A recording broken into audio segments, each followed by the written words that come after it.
Rajasthan MDI অবস্থিত হয়েছে ও তো 7টার সময় তো আমি অপেক্ষা করতে করতে একটা কথা আছে জগন্নাথ গুরুর কথা সকাল যাচ্ছে ঘুরে যা আর আমি 7টা পর্যন্ত অপেক্ষা করলাম এর মাঝে করছি ব্যাংকত টেলিফোন ব্যাংকত টেলিফোন করছে ওরা আবার দেখা যায় ব্যাংকত ধারা হইলেও তাই তো আনার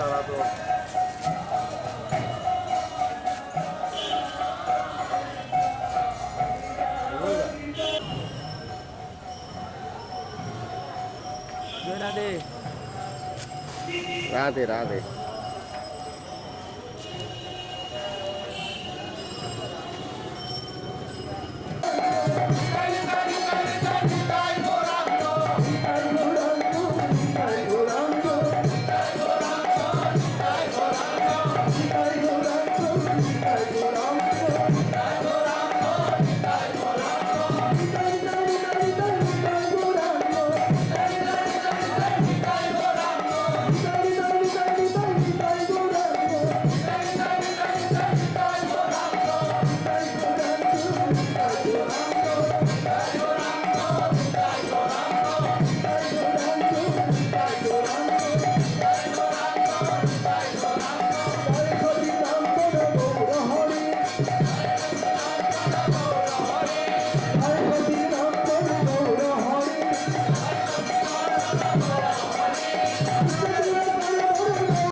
চিন্তা করলেন যে দেখো সেই যে কলিজীবের এত দোষ, দেখো এত দোষকে আমি উদারতা দিয়ে যদি না পারি, শ্রীপাদ শোনো, তুমি তো করুণাময়, তুমি ডাকো, ডেকে ডেকে বিতরণ করো।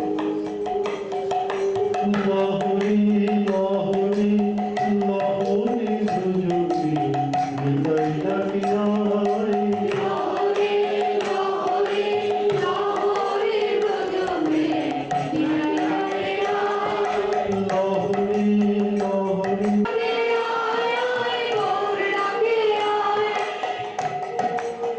সবাই না বললে হবে না।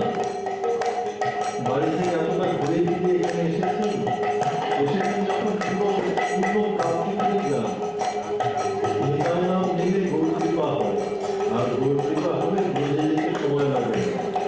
সুতরাং ভগবান্ত কণ্ঠে বলুন, নিতাই ডাকি আয় আয় গৌর ডাকি আয়, নিতাই ডাকি আয়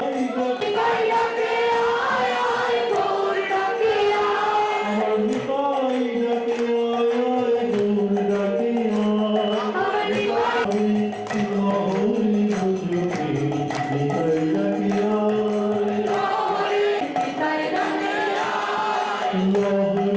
লাহরি লাহরি সুজুকি নিতাই ডাকি আয়।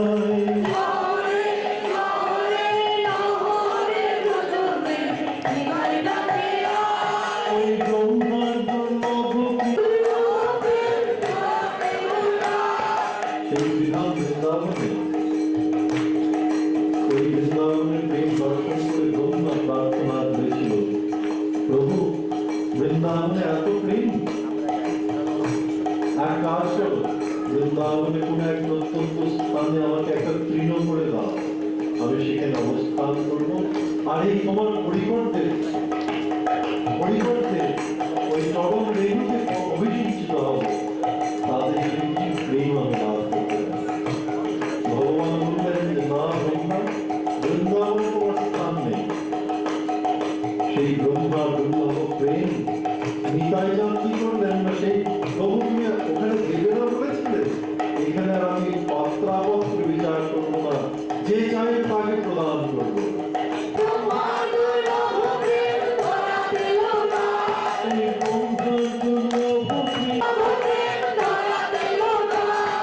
লাহরি লাহরি লাহরি সুজুকি নিতাই ডাকি আয়,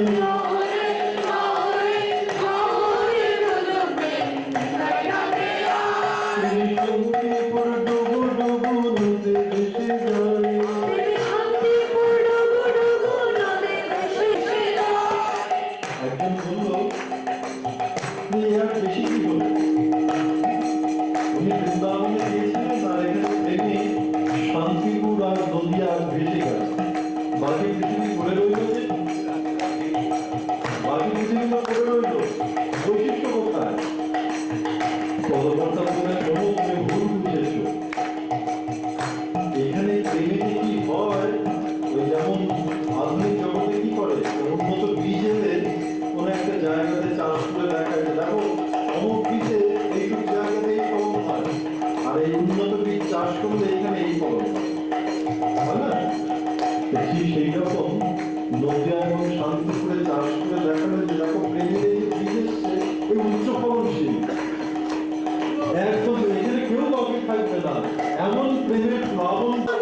অন্তিম পুত্রের নাম রাখেন নারায়ণ।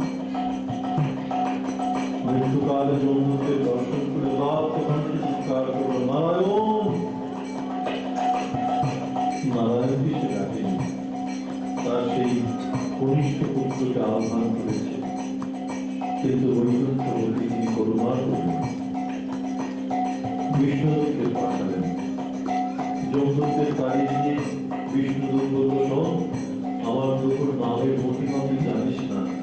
সাংকেতান পারিভাষণ স্তূপম ভেদানমি ভবান বৈকুণ্ঠ নাম ব্রহ্মমশি সাগরান্তি।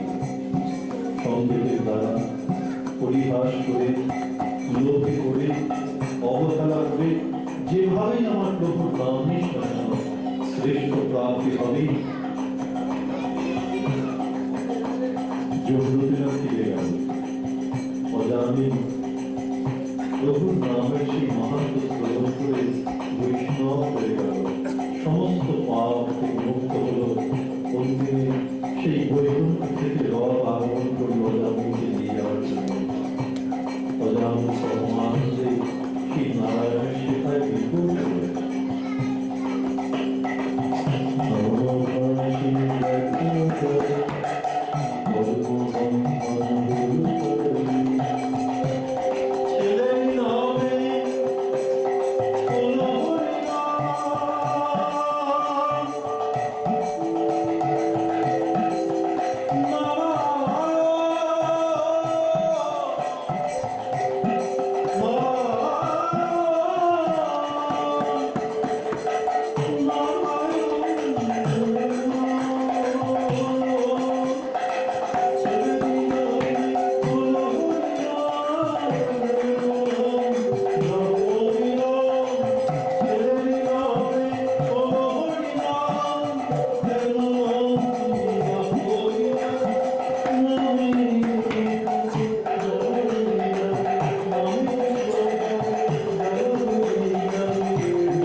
Namo